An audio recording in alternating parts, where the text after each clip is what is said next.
जय हिंद, वंदे मातरम। दोस्तों नमस्कार, स्वागत है आपका आपके अपने YouTube channel knowledge and profit में। इस चैनल पर हम आपके साथ शेयर करते हैं इंपॉर्टेंट न्यूज, डेटा और मार्केट से जुड़ी जानकारी जो आती है भारत और ग्लोबल दोनों एंगल से, ताकि आपका समय बचे और जब आप अपनी स्वयं की एनालिसिस तैयार करें तो इन जानकारियों का सही उपयोग कर सकें। हमारा उद्देश्य है आपको एजुकेट और जानकारी से एम्पावर करना, ताकि आप अपने विवेक से निर्णय ले सकें। यहां दी गई सारी जानकारी सिर्फ एजुकेशनल और इंफॉर्मेशनल पर्पस के लिए है। हम किसी भी प्रकार की इन्वेस्टमेंट एडवाइस, स्टॉक की सिफारिश या लाभ का वादा नहीं करते। बाजार में निवेश जोखिम के अधीन है, इसलिए कोई भी निर्णय लेने से पहले अपनी स्वयं की रिसर्च करें या अपने फाइनेंशियल एडवाइजर से परामर्श लें। हमारा मकसद है सीखना, समझाना और जिम्मेदारी से आगे बढ़ना। अगर आपको हमारे कंटेंट पसंद आते हैं तो हमारे YouTube चैनल को सब्सक्राइब करें और हमारे सोशल मीडिया प्लेटफॉर्म पर भी जुड़े। जय हिंद दोस्तों। जय हिंद और नमस्कार दोस्तों। कल की वीडियो में हमने आपको बताया था कि बीते मंगलवार बाजार ने किस तरीके से कारोबार किया है, तो इस वीडियो को जाके जरूर देखिएगा। आज की वीडियो शुरू करने से पहले आप सभी लोगों को गुरु नानक देव बर्थडे पे बहुत बहुत शुभकामनाएं। उम्मीद करते हैं आज का दिन आपने सेवा भाव के साथ काम जरूर किया होगा। तो चलिए अब बात करेंगे आने वाले बृहस्पतिवार के लिए क्या है इंपॉर्टेंट डेटा और क्या है साथ ही में इंपॉर्टेंट रेजिस्टेंस और सपोर्ट के लेवल। वीडियो को शुरू करने से पहले आप सभी लोगों से रिक्वेस्ट है, अगर अभी तक आपने चैनल को सब्सक्राइब नहीं किया तो चैनल को सब्सक्राइब करें, वीडियो पसंद आती है तो लाइक करें और साथ ही में अपने कमेंट्स भी जरूर शेयर करें। नजर डालते हैं सबसे पहले हम आज कुछ डेटा के ऊपर। आज भारतीय बाजार बंद है और गुरु नानक देव बर्थडे के सेलिब्रेशन के चक्कर में तो आप सभी लोगों को फिर से केएनपी परिवार की तरफ से गुरु नानक देव जयंती की बहुत बहुत शुभकामनाएं। अब देखते हैं कुछ डेटा, क्योंकि बाहर यूएस के मार्केट हो, चाहे यूरोप के मार्केट हो, एशिया के मार्केट हो, सारे बाजार आज खुले हुए हैं। मगर दुनिया भर में गुरु नानक देव जी का आज जन्म दिवस बड़ी धूमधाम से मनाया जा रहा है। आपके भी अगर कोई रिलेटिव्स, फ्रेंड अगर अब्रॉड रहते हैं तो आप उनसे जरूर पूछिएगा। तमाम गुरुद्वारों में आज एक अलग ही भव्य सेलिब्रेशन और एक अलग ही तरीके का जो उत्साह है वो देखा जाता है। तो अब हम नजर डालते हैं डेटा को लेके। यूएस डॉलर इंडेक्स से जो खबर है वो थोड़ी सी चिंता करने वाली है। हमने आपको बताया था कि यूएस डॉलर इंडेक्स जब भी 97 के नीचे आए तो अच्छी बात है, और अगर 100 के ऊपर जाएगा तो हमारे लिए चिंता का विषय है। और आप देखेंगे यूएस डॉलर इंडेक्स 100 को पार करके बहुत हफ्तों के बाद वापस से आ चुका है 100.11। वहीं पे रुपए की अगर बात करें तो हो सकता है कि कल बाजार खुलते ही रुपया फिर से नया ऑल टाइम लोकल लेवल बनाए, क्योंकि फिलहाल रुपए में लगातार कमजोरी है। 88.65 के पास हम रुपए को देख रहे हैं। वहीं पे सोने चांदी में हल्की सी नरमी फिर से हमने देखी है। सोना आ चुका है 1,20,140 रुपए और वहीं पे चांदी 1,46,020 रुपए पे।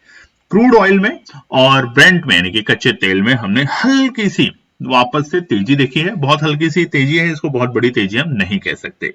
वहीं पे निफ्टी विक्स में हमें वॉलेटाइल फिर से बाजार होते हुए देखने को मिल रहा है, क्योंकि बाजार स्टेबल नहीं है। अगर आप देखेंगे बीते 2-3 दिनों में बाजार ऐसा नहीं था कि शुरुआती दौर की वॉलेटिलिटी के बाद बाजार रुका हो। बाजार वॉलेटाइल हुआ, थोड़ी बहुत देर बाजार रुका और फिर से बाजार में वॉलेटाइल देखा गया। तो इस वजह से निफ्टी विक्स में हमें इस वक्त 12.68 जो कि हल्का सा वॉलेटाइल डायरेक्शन की तरफ बाजार को लेकर जाते हुए देखने को मिल रहा है। बात करते हैं अगले बड़े डेटा पे जो कि बहुत इंपॉर्टेंट है और इस पे सभी ट्रेडर्स की नजर होनी भी चाहिए, और वो है हमारे एफआईआई के नंबर। हमने देखा बीते हफ्ते एफआईआई की बिकवाली के नंबर आए और उसकी वजह से बाजार का मूड माहौल बिगड़ा। महीने की शुरुआत होते ही नवंबर सीरीज में हमने सोमवार को बिकवाली के नंबर देखे और उसका असर हमें मंगलवार के दिन ट्रेडिंग डे पे देखने को मिला, यानी कि ट्रेडर उत्साहित नहीं था खरीदारी की जगह पर, यानी कि जैसे बाजार थोड़ा सा उछाल और पिकअप करने की कोशिश करता, उतनी ही बड़ी बिकवाली हमें हावी होते हुए देखने को मिल रही थी। और ये ट्रेंड मंगलवार के दिन भी जारी रहा। निफ्टी में माफ कीजिएगा, एफआईआई की बड़ी बिकवाली 1000 करोड़ से ऊपर, और वहीं पे घरेलू निवेशकों की 1200 करोड़ के आसपास की खरीदारी के नंबर देखे गए। बात करते हैं अगली बड़ी खबर पे, सेक्टर स्पेसिफिक। तो हमने आपको बताया था बीते मंगलवार तमाम सेक्टरों में हमें लाल निशान देखने को मिला। आप देखेंगे चाहे वो पीएसयू बैंक हो, मामूली सी गिरावट के साथ बंद हुआ, मगर वहीं पे metal, IT, auto, private bank, FMCG सब में हमें आधे से 1.5% की गिरावट देखने को मिली। और इसी का असर था कि हमें मंगलवार के दिन चाहे वो निफ्टी, सेंसेक्स, बैंक निफ्टी सभी ने अपने इंपॉर्टेंट सोमवार के क्लोजिंग के जो लेवल थे, यानी कि लगा था बाजार यहां से सपोर्ट ले जाएगा, उन सबको धराशायी किया। बढ़ते हैं अगली बड़ी खबर पे, जो कि है ग्लोबल मार्केट। आज जैसा हमने आपको बताया है कि भारतीय बाजार बंद है, मगर बाकी विश्व के बाजार खुले हुए हैं। तो वहीं पे सबसे पहले नजर डालते हैं जापान के मार्केट 2.5% के आसपास की गिरावट के साथ बंद हुए। हमने बीते हफ्तों में देखा था एक अच्छी तेजी, ऑल टाइम हाई के लेवल बनते हुए देखने को मिले, और अब ऊपरी स्तर पे हमें थोड़ा सा दबाव देखने को मिल रहा है। वहीं पे जो हमारे हांगकांग के मार्केट है, वहां पे एक नरमी है।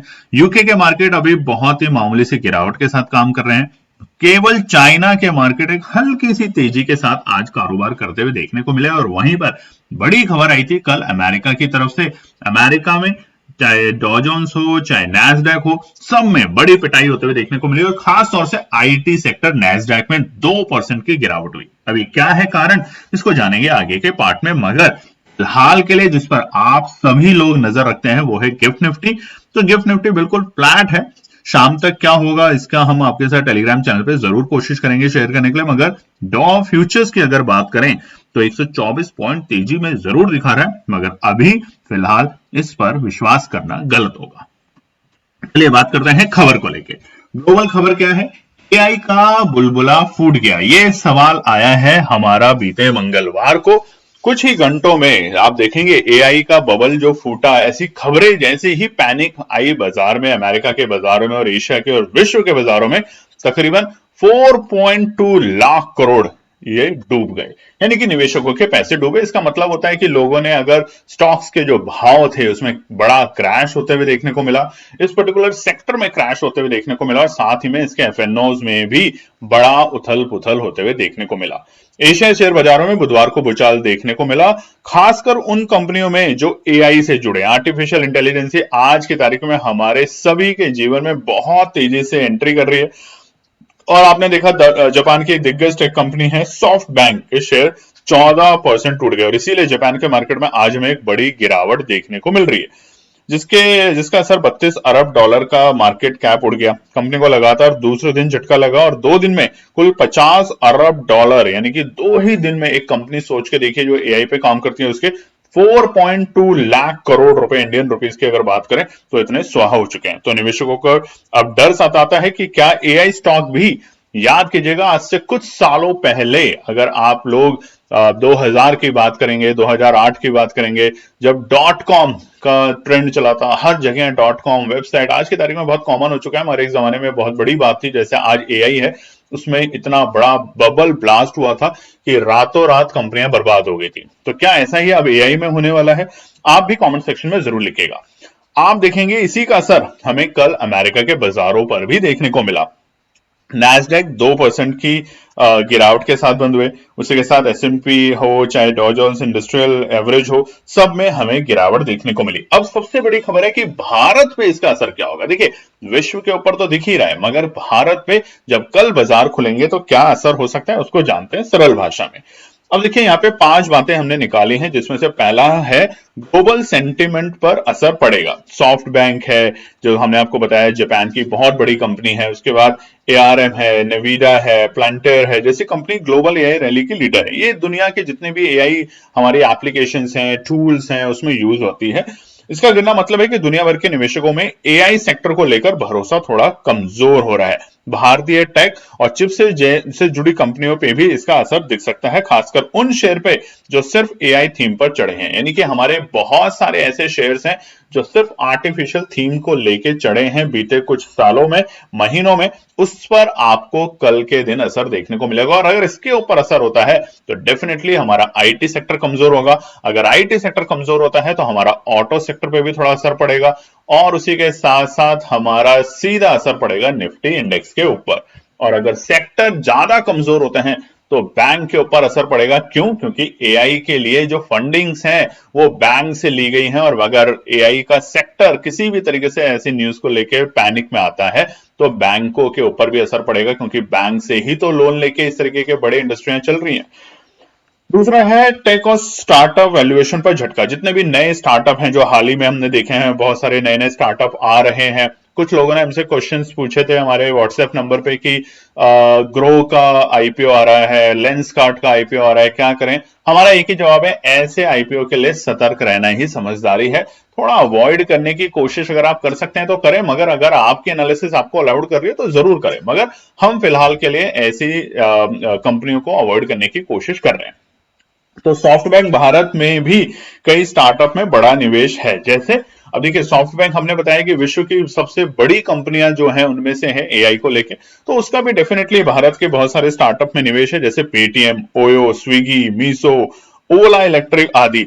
अब अगर सॉफ्ट बैंक का जो शेयर गिरा है तो इसका असर हमें डेफिनेटली इनके पोर्टफोलियो की वैल्यू भी घटेगी और निवेशकों में थोड़ा अलर्ट होगा, तो थोड़ा सा हम इन पे नजर रखेंगे। उसके बाद तीसरा बड़ा जो पॉइंट है यह है भारतीय आईटी स्टॉक्स में भी दबाव। तो इसलिए ये तीनों पॉइंट बहुत इंपॉर्टेंट है। सेंटिमेंट ग्लोबल बिगड़ा है, उसका असर हमारे टेक और स्टार्टअप वैल्यूएशन पर पड़ेगा और सीधा आईटी स्टॉक पर भी दबाव पड़ेगा, जिसमें से इन्फोसिस, टीसीएस, विप्रो, इस तरह की बड़ी भारतीय कंपनियों पर भी इसकी ग्रोथ को लेकर थोड़ा सा असर पड़ सकता है, क्योंकि सभी आज की तारीख में एआई को लेके काम कर रहे हैं। चौथा सबसे बड़ा रुपए पे असर, और जैसा कि हमने कहा है कल के दिन हो सकता है रुपया अपना ऑल टाइम लो का लेवल दिखा दे, तो सेंटिमेंट नेगेटिव है और इसका सीधा सीधा असर हमें इन तमाम चीजों पे देखने को मिल सकता है। पांचवा, लॉन्ग टर्म में फायदा भी छिपा है। अगर जब वैल्यूएशन कम होते हैं, गिरावट आती है, उस टाइम में अगर खरीदारी की जाए तो ये एक अच्छा मौका बन सकता है, मगर सोचकर समझकर तभी निवेश करें। तो ये होगा भारतीय बाजारों पे कल इसका बड़ा असर देखने को मिल सकता है। बात करते हैं अगले बड़े पॉइंट्स के ऊपर, जो कि है हमारे ओपन इंटरेस्ट को लेके। हमने कल की वीडियो में इसको कवर किया था, तो आप उसको जाके और डिटेल में देख सकते हैं। मगर फिलहाल बाजार के लिए 25,000, माफ कीजिएगा 26,000 एक बड़ा रुकावट है और नीचे के स्तर में बहुत बड़े लेवल पे 25,000 एक मजबूती का काम करेगा निफ्टी में।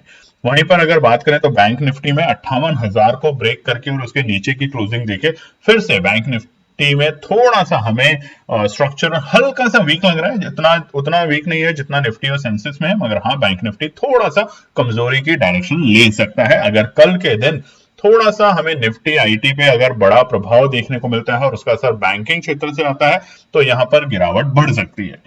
बात करते हैं सेंसेक्स में भी सेम 4,000 बड़ा रुकावट का काम अब फिलहाल सेंसेक्स के लिए करेगा।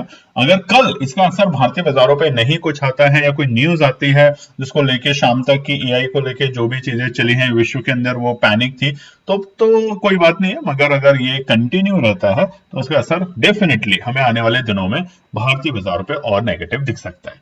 चलिए तो बात करते हैं आने वाले बृहस्पतिवार के लिए क्या निकल कर आते हैं इंपॉर्टेंट रेजिस्टेंस और सपोर्ट के लेवल। वीडियो को शुरू करें इससे पहले आप लोगों से एक रिक्वेस्ट है, अगर अभी तक आपने चैनल को सब्सक्राइब नहीं किया तो सब्सक्राइब करें। वीडियो पसंद आती है तो साथ ही में अपने लाइक भी जरूर करें और कमेंट्स भी जरूर शेयर करें। तो चलिए नजर डालते हैं सबसे पहले निफ्टी के आने वाले बृहस्पतिवार के इंपॉर्टेंट रेजिस्टेंस और सपोर्ट। यहां पर जो चार्ट आपके सामने खुला हुआ है ये है डेली टाइम फ्रेम पर, और यहां हमने कुछ खास आज इंडिकेटर लगाए हैं। क्या है इंडिकेटर? सबसे पहला है एक्सपोनेंशियल मूविंग एवरेज 9, 20, 40 और 50 डेली टाइम फ्रेम पर। उसी के साथ बोलिंगर बैंड है और है हमारा RSI indicator, relative strength index. तो ये तमाम चीजें लगाने के पीछे के कारण क्या है, ये आने वाले दिनों में आप धीरे धीरे सीखेंगे। जैसे लगातार बहुत से लोग एक्सपोनेंशियल मूविंग एवरेज की जो इंपॉर्टेंस है उसको समझ रहे हैं, हमें कमेंट में भी लिखते हैं, साथ ही में हमें मैसेज भी करते हैं हमारे व्हाट्सएप नंबर पे। अच्छा लगता है कि आप पढ़ने पे ज्यादा ध्यान लगा रहे हैं। साथ ही में हम आपको बता देते हैं, अगर आप चाहते हैं तो साल के अंत में यानी कि दिसंबर के महीने में हम फिर से लाते हैं अपना एक और बड़ा बहुत ही लोकप्रिय हमारा प्रोग्राम, जो कि है पैसा डबल लर्निंग प्रोग्राम। तो अगर आप ज्वाइन करना चाहते हैं उसको दिसंबर के महीने के लिए, तो तुरंत बताएं, कमेंट सेक्शन में लिखें, ताकि वहां पर हम बहुत ही लिमिटेड सीट रखेंगे कुछ, और एक एक व्यक्ति विशेष के साथ, ट्रेडर के साथ समझेंगे कि कैसे पैसा डबल किया जा सकता है, क्या ऐसा होता है या नहीं होता है। ये तो अक्सर आपने हमारे पुराने प्रोग्राम्स में देखा ही है, मगर अगर आप भी लगातार पढ़ के सीखना चाहते हैं, समझना चाहते हैं, तो हमें कमेंट सेक्शन में जरूर लिखिएगा। चलिए अब निफ्टी पे नजर डालते हैं। स्ट्रक्चर वीक है। कैसे? 25,645 के नीचे क्लोजिंग होते ही हमने आपको बताया भी था मंगलवार को टेलीग्राम चैनल पे, जहां पर हमने आपको ट्रेड भी और ट्रेंड भी दोनों शेयर किए थे मंगलवार की एक्सपायरी में। तो वहां पर हमने आपको बताया था कि अगर 25,440 के नीचे निफ्टी लुढ़कता है तो गिरावट बढ़ेगी, और उसके बाद हमने 25,590 तक के लेवल बाजार में देखे, यानी कि तकरीबन 50-60 पॉइंट की गिरावट देखी। तो ये, और गिरावट के साथ साथ क्या हुआ, कॉल के ऑप्शन के प्रीमियम बहुत तेजी से गिरे। वो भी लिखा था हमने कि थीटा डीके होगा, और पुट साइड में लोगों का पैसा बना। तो होता क्या है, अक्सर जो मेजर रेजिस्टेंस है वहां पे जब बाजार रुके तो आपको पुट साइड पे नजर रखनी चाहिए, और मेजर सपोर्ट पे अगर बाजार रुके तो वहां पे कॉल साइड में नजर रखनी चाहिए। और वैसा ही हुआ था। ट्रेंड हमने आपके साथ शेयर किया था, उसमें पहले 25,640 से दो बार बाजार ने 40 से 50 पॉइंट की तेजी भी दिखाई, तो वहां पे अच्छे से आपका प्रॉफिट बना। अब अच्छे से का प्रॉफिट का मतलब किसी के लिए 2% भी बहुत होता है दिन का, किसी के लिए 5% बहुत होता है, किसी के लिए 10% बहुत होता है, और जो 10 से ज्यादा की उम्मीद रखे एक ही दिन में, वो ट्रेडर नहीं गैम्बलर बन जाता है, ये ध्यान रखिएगा। चलिए अब निफ्टी में बात करते हैं। सबसे पहले रुकावट है, मामला गंभीर है।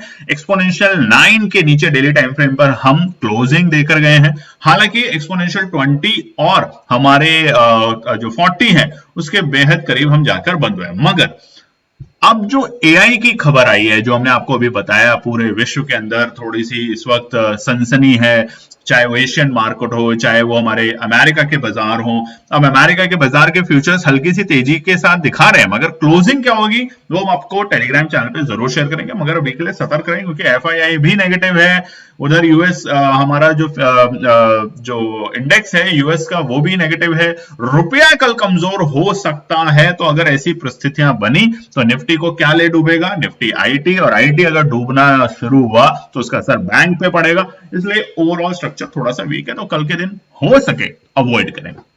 चलिए निफ्टी में सबसे पहला रेजिस्टेंस है फिलहाल के लिए 25,655। अब देखिए 25,640 को पार किया, गिरावट बढ़ी, और अब तेजी कहां से होगी? हल्की फुल्की 25,655 के ऊपर ही जाकर।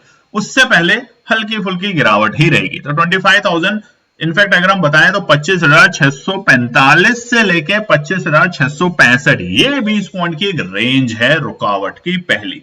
पार करेगा तो कहां तक जाएगा? बाजार कोशिश करेगा 25,725, जो कि हमारे लिए पहले सपोर्ट का लेवल था। सोमवार को जब बाजार क्लोज हुआ तो लगा था कि बाजार यहां से रिकवरी ले लेगा, मगर ऐसा नहीं हुआ, और इसी के कारण ये अब रुकावट का दर्जा बन चुका है 25,725। जो भी अब तेजी बनेगी इसके ऊपर हल्की फुल्की बनेगी। बहुत अच्छी तेजी कब बनेगी वो हम आपको साफ बता देते हैं, 26,100 के ऊपर। अगर पेशेंस है तो इंतजार करें। 26,100 के ऊपर की अगर क्लोजिंग मिलेगी तो निफ्टी फिर से थोड़ी बहुत तेजी नहीं, बड़ी तेजी दिखाएगा। तब तक आपको बार बार फंसाएगा, और फंसना चाहते हैं तो अनाप शनाप भाव पे खरीदने की कोशिश करते रहे, नहीं तो अच्छा ट्रेडर इंतजार करता है, ये ध्यान रखिएगा। आखिरी रेजिस्टेंस होगा 25,795। 25,795 के ऊपर की अगर क्लोजिंग देता है तो हमें यहाँ पे हल्की फुल्की स्ट्रेंथ लौटते हुए देखने को मिलेगी, मगर जैसा हमने बताया 26,100 तक बाजार एक रेंज में है। अब वो रेंज के ऊपरी सर हमने आपको बताई दिए। अब नीचे के सपोर्ट बता देते हैं। पहला सपोर्ट जो निकल कर आता है वो है 25,525, पहला सपोर्ट, और ये इसलिए है क्योंकि यहीं से बाजार ने पहले एक हल्की सी रिकवरी लेने की कोशिश करी थी। अगर 15 मिनट के टाइम फ्रेम पर अगर हम देखेंगे, और वो था अक्टूबर का हमारा दिवाली वाला हफ्ता। तो 25,525 पहला सपोर्ट है। बट अगर बबल ब्लास्ट होता है एआई की जो खबर है उसको लेके, अगर कल बाजार शुरुआत में ही बड़ी गिरावट दिखाता है तो ये जो सपोर्ट है ये धराशायी होगा और बाजार पहुंचेगा सीधा 25,420। अभी ये क्यों इंपॉर्टेंट है, ये है 15 मिनट के टाइम फ्रेम पर अगर आप जाके देखेंगे तो आपको समझ आएगा कि कौन सा एक्सपोनेंशियल मूविंग एवरेज यहां पर आके आपको सपोर्ट का दर्जा दे रहा है। साथ ही में अगर हम डेली टाइम फ्रेम पर देखेंगे तो एक्सपोनेंशियल 40 हमें यहां पर एक सपोर्ट देने की कोशिश कर सकता है, और ये वही लेवल है जहां जो हमारा बीते सितंबर में हमने एक बार हाई बनते हुए देखने की कोशिश करी थी और फिर से बाजार वहां से धराशायी हुआ था। तो ये है 25,420 इंपॉर्टेंट सपोर्ट। तोड़ते ही बताया था 25,640 तोड़ेगा बड़ी गिरावट होगी, इनफैक्ट 25,720 को तोड़ेगा तो बड़ी गिरावट हुई। वैसे ही 25,420 को अगर तोड़ देता है तो हम जाएंगे 25,350 और 25,300 तक के लेवल पे। ध्यान रखिएगा इस बात का। बोलिंगर बैंड जो है आपके सामने जो बना हुआ है उसके हमेशा टॉप पर आपको हल्की फुल्की प्रॉफिट बुकिंग देखने को जरूर मिलेगी, और जैसे जैसे वो हल्का सा नीचे आए यानी कि 25,200 25,000 के आसपास, तब आप बेचिंता होके खरीदारी करेंगे तो पैसा बनेगा। तो हमने आपको दोनों लेवल बता दिए। अच्छे ट्रेडर इंतजार जो कर सकते हैं वो हमेशा पैसा बनाते हैं, और अच्छा पैसा बनाते हैं जो दिन भर ट्रेड करते हैं वो अक्सर एंजाइटी और डिप्रेशन ही लेते हैं। बात करते हैं हमारा टेलीग्राम व्हाट्सएप चैनल, आप में से बहुत से लोगों ने ज्वाइन कर रखा है, अगर नहीं किया तो अभी भी ज्वाइन कर सकते हैं, बिल्कुल फ्री है आप लोगों के लिए। नजर डालते हैं निफ्टी बैंक के स्ट्रक्चर के ऊपर, और यहां भी डेली टाइम फ्रेम पर हमने आरओ इंडिकेटर लगा रखे हैं, exponential moving average, Bollinger band, RSI भी, और डेली टाइम फ्रेम पर हमारे जो है वो आपके कैंडलस्टिक पैटर्न। तो यहां पर देखिए गिरावट अभी तक उतनी बड़ी नहीं है जितनी बड़ी हमारी निफ्टी और सेंसेक्स में। क्यों? हम ऑलमोस्ट अपने एक्सपोनेंशियल 9 के आसपास ही चल रहे हैं, यानी कि कभी उसके ऊपर कभी उसके नीचे। यहां पर मंगलवार को निफ्टी ने हमारे एक्सपोनेंशियल 9 को ब्रेक कर दिया और बड़ी गिरावट दिखाई है वहां से, मगर यहां अभी भी हम उसके आसपास ही हैं। तो घबराएंगे कब? जब निफ्टी बैंक कल अगर गिरावट दिखाता है तो, और अगर वो गिरावट दिखाएगा तो बड़ी गिरावट दिखाएगा। ध्यान रखिएगा निफ्टी बैंक बहुत कंसोलिडेशन में चल रहा है। ऊपरी स्तर है 58,500 और नीचे के स्तर है 57,500। ये 1000 पॉइंट की रेंज में है फिलहाल निफ्टी बैंक। अब कोई भी जो इसका ऊपरी सिरा और नीचे का जो लेवल है वो ब्रेक जैसे ही करेगा बड़ी गिरावट होगी। तो फिलहाल कल के लिए पहला रुकावट है 57,965, यानी कि 58,000 के बेहद करीब जाने की कोशिश कर सकता है। तो वो पहला रुकावट होगा, और 58,000 इसलिए हमने बोला है क्योंकि हमने आपको अभी ऑप्शन चेन का डेटा भी दिखाया था ना, 58,000 एक रुकावट का लेवल कर सकता है बाजार के लिए। बट ये तब है अगर हल्की फुल्की गैप अप ओपनिंग देता है। बट जिस तरीके की परिस्थितियां बन रही है और बाजार अगर खुलता है फ्लैट और फिर से गिर जाता है एआई का ब्लास्ट और नव खबर और ये सब, तो ये रेजिस्टेंस आसानी से नहीं टूटने वाला, ध्यान रखेंगे। दूसरा है 58,110, इसके ऊपर क्लोजिंग देना शुरू करेगा तो हम तेजी में जाने की कोशिश करेंगे अब की बार, नहीं तो इंतजार। देखिए दो और भी कारण है। एक तो है ग्लोबल लेवल पे हमने आपको बता ही दिया एआई को लेके। डोमेस्टिक फ्रंट पे एक खबर है जो कि अभी नहीं है, आने वाले दिनों में हो जाएगी, और वो है हमारे बिहार के इलेक्शन। अब बिहार के इलेक्शन में क्या होता है, किस तरीके की सरकार आती है, आप भी कमेंट सेक्शन में लिखने की कोशिश कीजिएगा। अनाप शनाप ना लिखे किसी, अगर आपको कोई पार्टी पसंद नहीं है, बीजेपी, आरजेडी, आरएनएलडी जो भी पार्टी है, तो उसके बारे में ना लिखें अनाप शनाप, बस अपनी राय दें कि आपको कौन सी पार्टी लगती है जो जीत के आ सकती है इस बार विधानसभा के जो चुनाव है हमारे बिहार में। और अगर आप बिहार से हैं तो जरूर लिखिएगा। तीसरा जो रेजिस्टेंस है वो है 58,265। अच्छा, अब तेजी कहां करनी है? जैसे हमने निफ्टी में बताया 26,100 के ऊपर की क्लोजिंग मिलते ही रुकना नहीं है, फिर तेजी में जाना है हमें तो जाना है। वैसे ही बैंक निफ्टी में 58,500 के ऊपर की क्लोजिंग मिलते ही तेजी में जाएंगे। बल्कि चलिए अगर इंतजार नहीं हो पा रहा है कि सर बहुत दिन हो गए, तो 58,265 के ऊपर की भी अगर क्लोजिंग मिल जाए, क्लोजिंग, तो इंतजार नहीं करेंगे, फिर लॉन्ग में जाएंगे आराम से। हमें 500 से 700 पॉइंट की तेजी बैंक निफ्टी में तेजी वाली तेजी देखने को मिलेगी। अब सपोर्ट की बात करते हैं तो पहला सपोर्ट निकल कर आता है 57,630। अनाप शनाप बहुत से बचे, 57,630 पहला सपोर्ट है। अगर कल गैप डाउन देता है, बड़ा गैप डाउन, तब तो ये सारी सपोर्ट कल आपको धराशायी होते हुए देखने को मिलेगी। बट अगर हल्का फुल्का गैप डाउन देता है तो पहला सपोर्ट बनेगा 57,630 के लेवल। दूसरा जो सपोर्ट है वो क्रूशियल है, वो है हमारा, आप देखेंगे भी चार्ट पे, डेली टाइम फ्रेम पर, जो कि है हमारे एक्सपोनेंशियल 20 और जो लेवल है वो हमारे लिए एक सपोर्ट का काम कर सकता है। तो यहां पर 57,500 बनेगा दूसरा सपोर्ट का लेवल, और साथ ही में बोलिंगर बैंड का जो मीडियम है वो भी 57,500 के आसपास में ही है। ये दोनों सपोर्ट इंपॉर्टेंट है, मगर सेकंड सपोर्ट क्रूशियल और इंपॉर्टेंट सपोर्ट है। अगर बाउंस बैक लेना है तो इसी लेवल से वापस बैंक निफ्टी लेने की कोशिश करेगा, और अगर गिरावट दी तो यहीं से गिरावट होगी और बाजार पहुंचेगा 57,425 लास्ट सपोर्ट होगा, और उसके बाद फिर से खून खराबा शुरू हो जाएगा बैंक निफ्टी में। तो ये चीज ध्यान रखिएगा, क्योंकि 57,425 वो लेवल है जो गैप अप के साथ खुला था बाजार में। एक हल्का सा गैप अप अभी भी यहाँ पे बाजार में रुका हुआ है। अगर आप देखेंगे तकरीबन अक्टूबर 13 तारीख के बाद वाला 13 से 23 तारीख का जो वीक है उसमें डेली टाइम फ्रेम पर देखेंगे तो हमारा 57,425 बहुत क्रूशियल है सपोर्ट। अगर गैप को फिल करता है जो से एक दिन पहले बाजार ने लिया था तो हल्का सा जाएगा नीचे और वापस से तेजी से रॉकेट बनेगा, अन्यथा अवॉइड करने की कोशिश करेंगे। चलिए अब सेंसेक्स में नजर डाल लेते हैं। भैया कल एक्सपायरी, बहुत से लोगों ने कॉल को होल्ड कर रखा है, पुट को होल्ड कर रखा है। ऐसा ना करें, ऐसे बाजार में होल्ड ना करें। आपको पूरे दिन में कई बार मौका मिलता है जहां पे आप पैसा बना सकते हैं, और इसीलिए आपको कह रहे हैं अगर पूरे साल हमने आपको कई बार पैसा डबल लर्निंग प्रोग्राम करके दिखाया है, होता है कब, जब अच्छी एनालिसिस बनाए, पेशेंस के साथ काम करें और डिसिप्लिन ट्रेडर बने, तभी आप ये अचीव कर सकते हैं। तो अगर आप चाहते हैं दिसंबर में पैसा डबल लर्निंग प्रोग्राम फिर से लॉन्च करने के लिए तो कमेंट सेक्शन में जरूर लिखिएगा अगर आप उसे पार्टिसिपेट करना चाहते हैं तो। सेंसेक्स की बात करें तो यहां भी दबाव है, एक्सपोनेंशियल 9 के हम नीचे हैं, 20 के बेहद पास में है, और अब डर का माहौल यह है कि क्या हम बोलिंगर बैंड के फिर से लोस पे जाएंगे। जिस तरीके से अक्टूबर में हम थे स्टार्टिंग में, वहां से हमने रिकवरी देखी, सितंबर के स्टार्टिंग में हम नीचे थे, वहां से हमने रिकवरी देखी। क्या नवंबर में भी आने वाले 2-4 दिनों में या इस हफ्ते में हम फिर से 82,000 तक आएंगे और उसके बाद रिकवरी देखेंगे, ये सबसे बड़ा सवाल है। तो सेंसेक्स के लिए कल के दिन होगा इंपॉर्टेंट, सभी इंडेक्सेस के लिए कल का दिन इंपॉर्टेंट है एआई के न्यूज के बाद, तो वहां पे सतर्क रहेंगे अगर निफ्टी आईटी स्पेशली, और इसीलिए हम आपके साथ कोशिश करेंगे मार्केट आवर्स के बीच में, मगर हम आपके साथ 9, 10, 11 बजे तक तो नहीं जुड़ पाएंगे शायद कल के दिन, मगर उसके बाद कोशिश करेंगे आपके साथ जुड़ के डेटा और ट्रेंड शेयर करने के लिए, ट्रेड नहीं ट्रेंड शेयर करने के लिए, तो कमेंट सेक्शन में जरूर लिखिएगा। सेंसेक्स के लिए सबसे पहला रुकावट का स्तर है 83,650, पहला रुकावट का पड़ाव, यानी कि ना केवल एक्सपोनेंशियल 9 पार होने दें, उसको थोड़ा टिकने दें, और वो होगा 83,650। इसके बाद ही हमें यहाँ पे तेजी देखने को मिलेगी, हल्की तेजी, बहुत बड़ी तेजी नहीं, हल्की तेजी, और वो बाजार को लेके जाएगा अगले 100 पॉइंट तक के आसपास में, 125 पॉइंट की तेजी दिखा सकता है सेंसेक्स। 83,775, तब हम रखेंगे नजर 83,800 की कॉल के ऊपर। कब? जब अगर सेंसेक्स 83,650 को पार करके टिकता है 5 मिनट के टाइम फ्रेम पर, तब आप कम से कम 83,800 पे नजर रख सकते हैं, अपनी एनालिसिस में ऐड ऑन कर सकते हैं, और उसको ध्यान से नोटिस करेंगे। आरएसआई बहुत ज्यादा हाई नहीं होना चाहिए उस वक्त में। आखिरी रेजिस्टेंस होगा 84,000, इसके पार होने के बाद सोचेंगे क्या करना है, मगर तब तक इंतजार करेंगे।